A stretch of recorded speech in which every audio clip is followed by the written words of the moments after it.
হযরত আবু বকর সিদ্দিকের কষা কেটে রক্ত পড়েছে, তবুও তিনি বলছেন আমি কোরআন ছাড়ব না, নবীকে ছাড়ব না।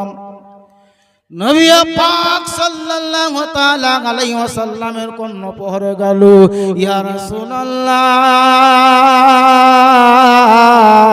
ইয়া হাবিবাল্লাহ, নবী গো, আপনার সহচর, আপনার বন্ধু আবু বকর সিদ্দিককে তারা মারতে আরম্ভ করেছে। আমার নবী মুস্তাফা যখন তিনি শুনতে বা জানতে পারলেন, নবী মুস্তাফা হযরত আবু বকর সিদ্দিক রাদিয়াল্লাহু তাআলা আনহুর নিকটে দৌড়ে চলে এলেন। হযরত আবু বকর সিদ্দিককে বাঁচাতে আমার নবী পৌঁছালেন। আর নবী মুস্তাফা আসা মাত্রই কাফির ও মুশরিকরা মিলিতভাবে আমার নবীর উপরে অত্যাচার শুরু করলে। ও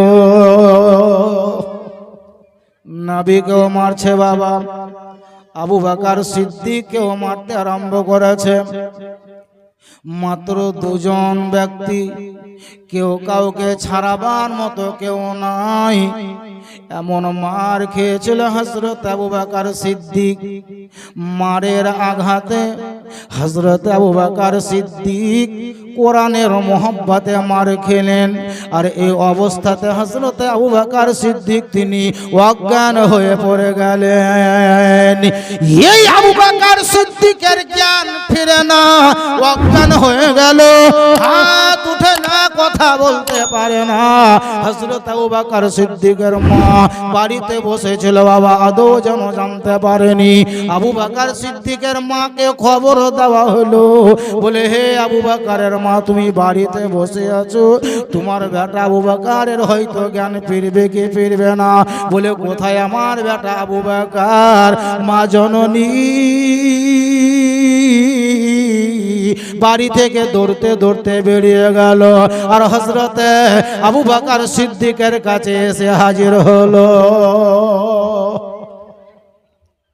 হযরত আবু বকর সিদ্দিক লম্বা হয়ে পড়ে আছে বাবা, শরীর থেকে রক্ত ঝরে, লব কেটে গেছে, রক্ত ঝরে।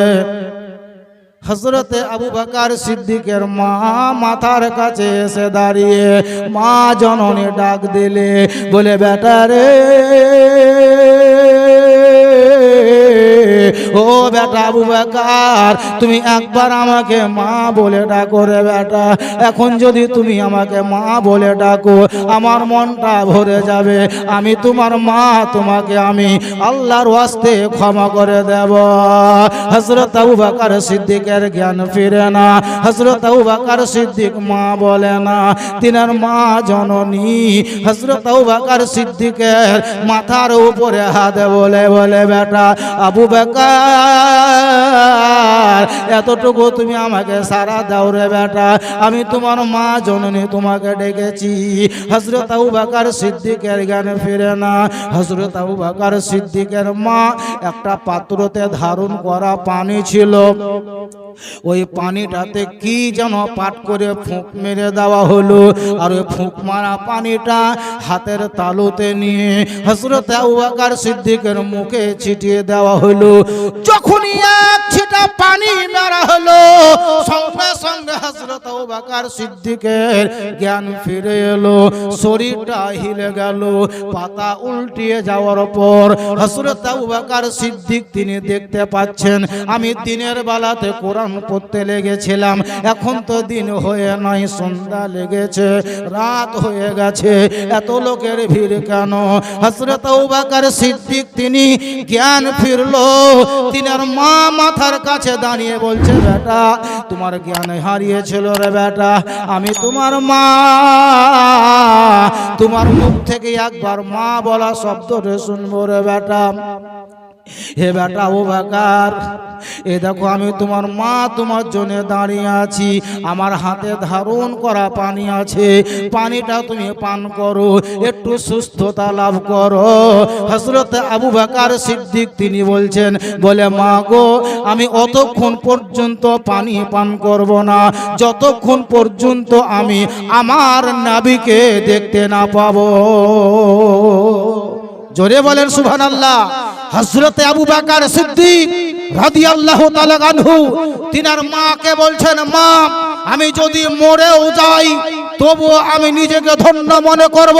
আমি অতক্ষণ পর্যন্ত পানি পান করব না যতক্ষণ পর্যন্ত আমি আমার রাসূলুল্লাহকে দেখতে না পাবো। মা আমার নবী কোথায়? মক্কার মানুষকে জিজ্ঞাসা করছে আমার নবী কোথায়? তার মা বলছে বেটা আবু বকর, নবী তোমার কাছে নাই, অন্য কোথাও রাখা আছে। আবু বকর সিদ্দিক তিনি বলছেন মা গো, আমি যতক্ষণ পর্যন্ত নবীকে দেখতে না পাবো অতক্ষণ পর্যন্ত পানি পান করবো না, একটা দানাও খাবো না। আমি দুনিয়ার সমগ্র জিনিসের অপেক্ষা মাগো তোমার চাইতে বেশি আমি আমার নবীকে ভালোবাসি। মা একবার তুমি দেখাও আমার নবী মুস্তাফা কোথায়?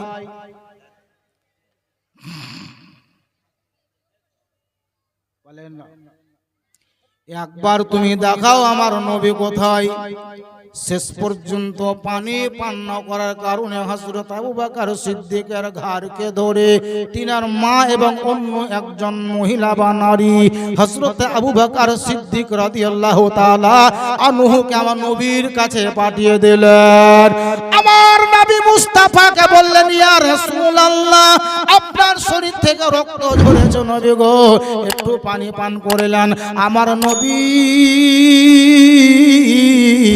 মক্কার মানুষকে বলেছিল, মক্কার মানুষেরা আমার আবু বকর কোথায় আছে বলো, আবু বকরকে একবার ডেকে এনে দাও। আবু বকর না আসা পর্যন্ত আমি এক ফোঁটা পানি পান করব না। এদিকে নবী আবু বকর সিদ্দিকের জন্য বলছে, আর ওইদিকে হযরত আবু বকর সিদ্দিক নবীর জন্য বলছেন। দুজনকে যখন এক জায়গা করা হয়েছিল, নবী মুস্তাফা হযরত আবু বকর সিদ্দিককে বলছেন হে আবু বকর তুমি কেমন আছো বলো, আর হযরত আবু বকর সিদ্দিক আমার নবীকে বলছেন ইয়া রাসূলুল্লাহ আপনি কেমন আছেন বলেন।